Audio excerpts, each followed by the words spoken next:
not just about, this is just one prong of what we're doing. We are looking to do things after this town hall meeting. This is one small piece, but it's a big piece because it is a community end. So we thank you all very much for being here.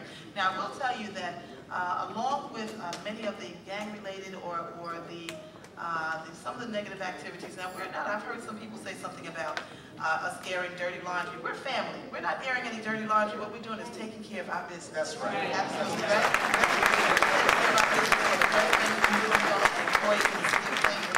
And for those who come through Plainfield. Now I'd like to ask Congressman Frank Pallone to please join in, weigh into this conversation, because I know that you were instrumental in putting together some legislation to speak to fighting gangs and empowering our youth, and it's an Act 2010. Oh, good. Congressman Pallone, I'm going to ask if you will please come on in, and we know that also Reverend Al Sharpton is here, and if you'll come on up, please, as well. Thank you, Mayor. Thank you, Mayor. Let me first thank your Mayor for putting this evening together. I have to tell you, she's great. She works with me at the federal level. She works with Assemblyman Green at the state level and with our freeholders. And I don't know anybody who does more to try to, call us and get us involved on a regular basis than the Mayor of Plainfield. So I want to thank you for that. It's really important. And I want to build, if I can, on some of the previous speakers. Look, I have to say, I know a lot has been said about what the community can do and how important it is for all of you to empower yourselves and get involved. And I can't take away from that.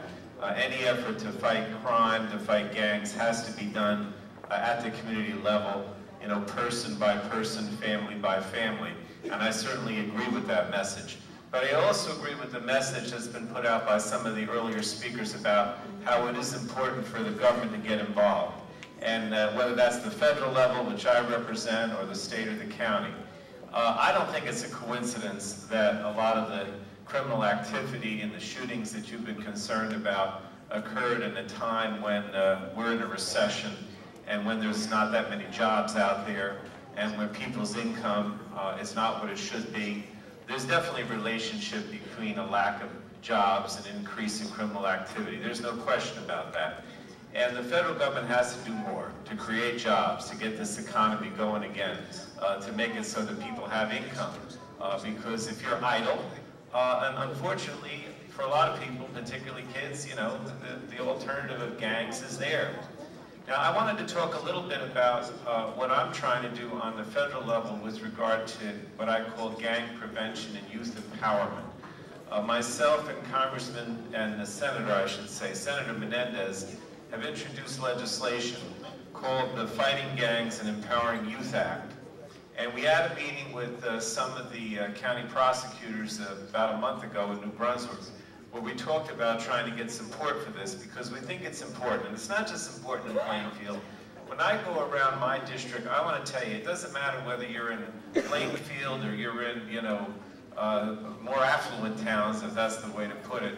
The problem of gangs is all over. It's in the suburbs. In fact, I think that in many cases, as gangs are cracked down in cities, they move to the suburban areas because they're not as well known, or there's not as much police presence or awareness of them. So it's an all-pervasive issue that affects a lot of communities. But I only want to talk about 4 things that are important in this legislation.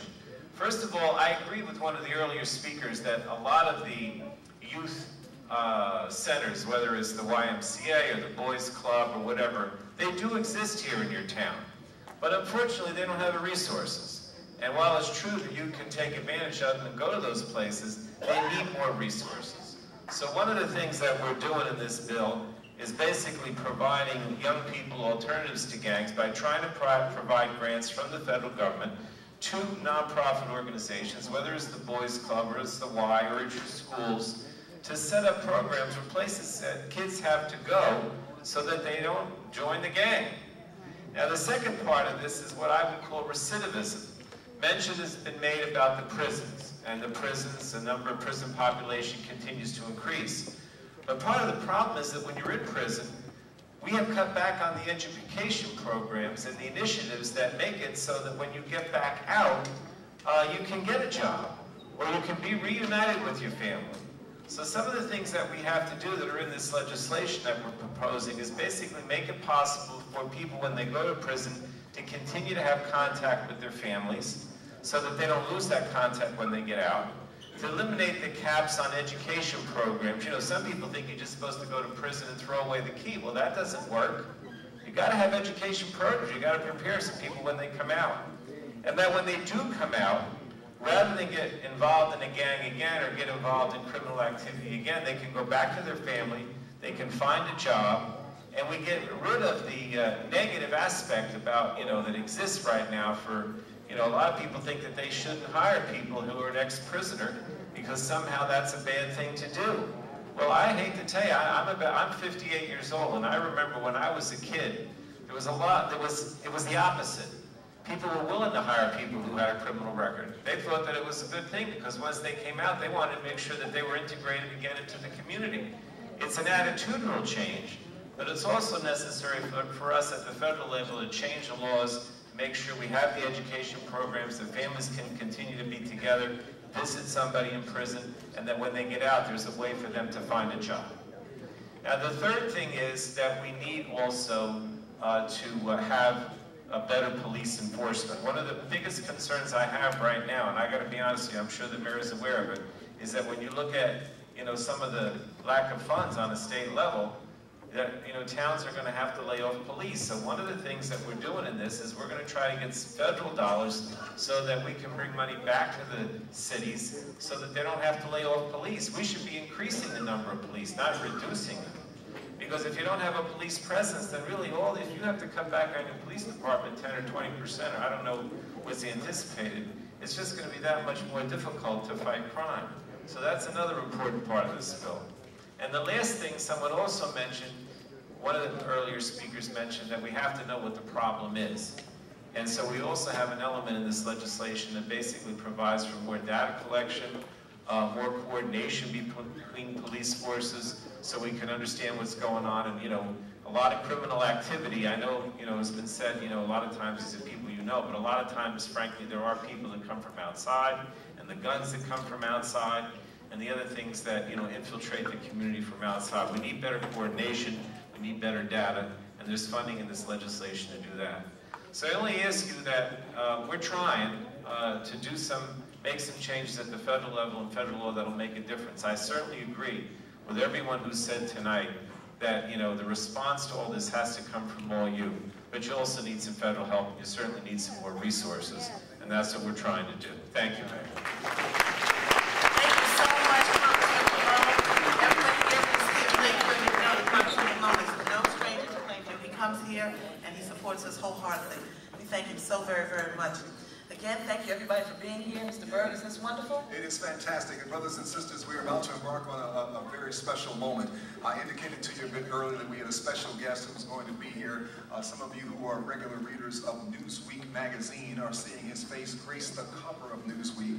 But at the same time, let's keep in mind that the battle in relationship to the case of Sean Bell, which in terms of its civil case, has now reached its climax and also set the stage for another level of recognition of the challenges that the black community faces with the NYPD.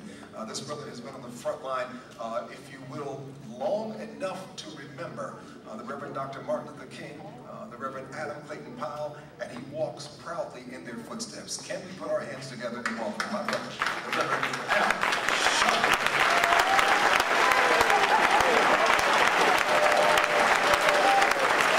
Man, you gotta get out the way. Get up there and get him. Yeah, get him.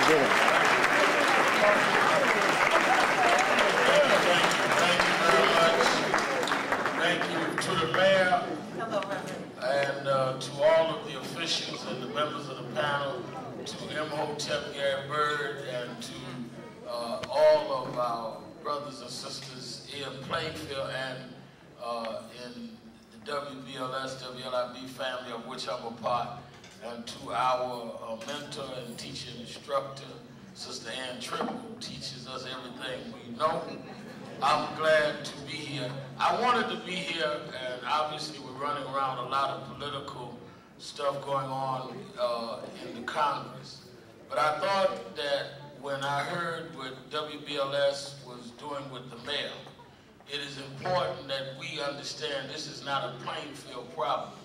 This is an American problem. That's right. And I hope